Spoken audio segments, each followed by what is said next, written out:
volcano has blown. No, there's a coup in Bolivia.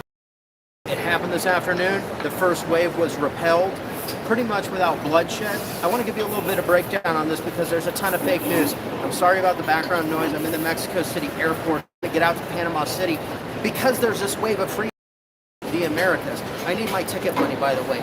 Send me something on GospelGunslingers.com so I can continue to report.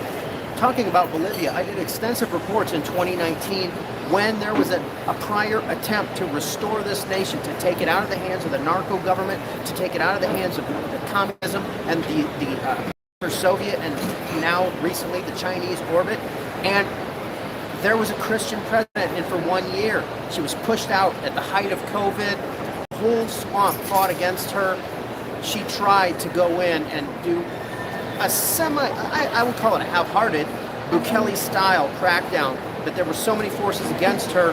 She was actually arrested when she left office. She left the country. She was kidnapped in Trinidad. It was a rendition, and she's in a dungeon today. Now, one of the key things about this Bolivian coup that you're not going to hear everywhere is that General Zuniga has vowed to release the political prisoners. Now, who's he talking about?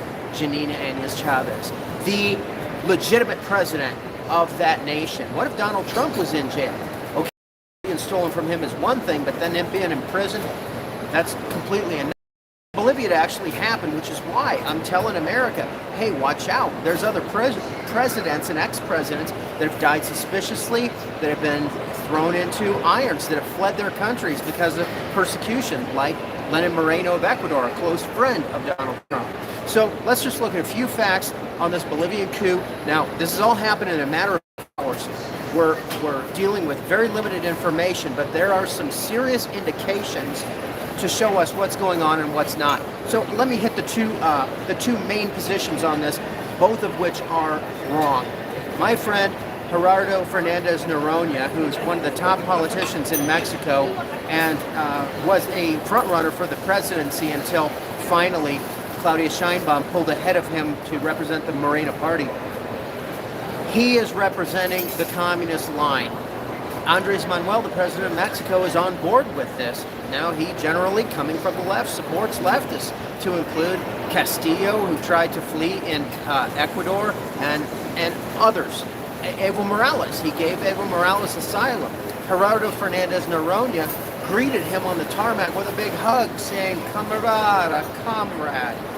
I'm really disappointed about that, and I have had the chance to address some of those issues personally with Fernandez Noroña. But you can look at his Twitter account. He unequivocally condemns this golpe, a strike, a coup against a legitimately elected democratic government in Bolivia. I would say it's not that at all. It's a narco government. I follow all these people on Twitter. So Luis Arce Lucho is the illegitimate president of Bolivia, and he's right there with Canos, the president, dictator of Cuba, and with Gustavo Petro. So all of them are three peas in a pod, that being the socialist president of Colombia. They're trying to turn their nation socialist, they're destroying them, and they're pretty much buddies with the Venezuelans too.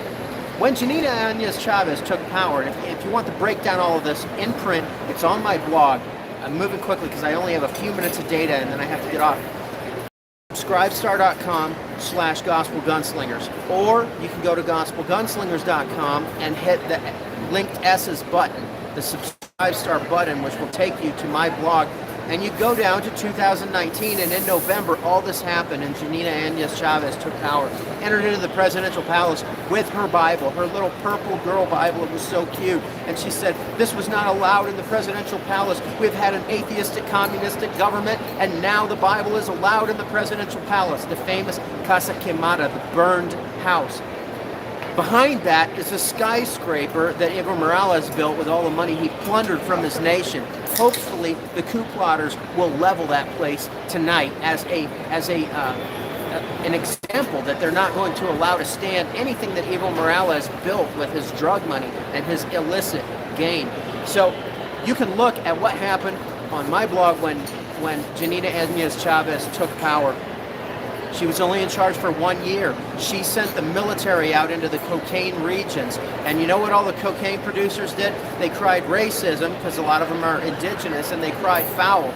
Eventually, Evo Morales was allowed back into the country, and then this government took power, Luis Arce's government. They call him Lucho, which kind of means to struggle or to wrestle.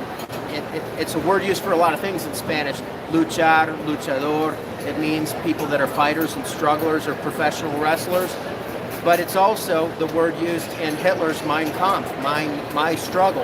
And so for him to use that as his name, Lucho, it's very Hitleristic. Now, those that are condemning this coup are saying that the Nazis are the other guys. All right, so what's the other perspective? The other, which Hal Turner has published and other people have published, very popular in the U.S. I'm surprised how much of the patriot community believes that the devil's all-powerful, that the world government exists and is hermetic, is airtight, and the people don't have any voice at all, and that when people rise up and try to restore their nations and restore democratic government and actually punish the bad guys, put them in jail or put them to the wall, put them to the firing squad, that never works. Well, we have a whole history of it working in the last 500 years of the Western Hemisphere, and right now it's gaining momentum and gaining traction. If one of you out there will pony up and buy my ticket, I'm going to go to Panama, where in a very few days, President Molino has vowed to close off the Darien Gap. He has vowed to end the migrant caravans coming. This one little nation of Panama could do it. But there is an accord between Panama, the new president that's about to take power, El Salvador, and other nations, Argentina, President Noboa of Ecuador, and there are others. The U.S. is not really helping much because General Laura Richardson of Southcom and the Biden appointee in the State Department want to support all of these governments that have stolen their nations through election fraud, like Lula da Silva's in Brazil. And so, back to the other side of this argument, which is the CIA did this because Bolivia is the only nation, one of the only nations that's standing up against U.S. hegemony. That is totally a communist Chinese lie.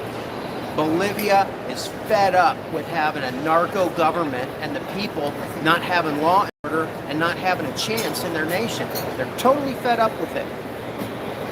And because of that, they want their nation back. They want their nation back. They tried to take their nation back 5 years ago.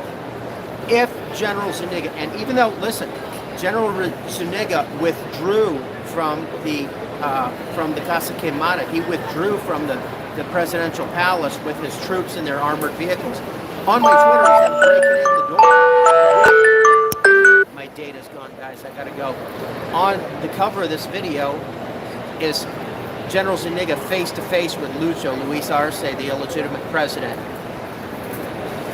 On my Twitter is the video of the armored vehicle breaking in the door of the Casa Quemada, the presidential palace. They also used tear gas to clear it out before the troops went in there.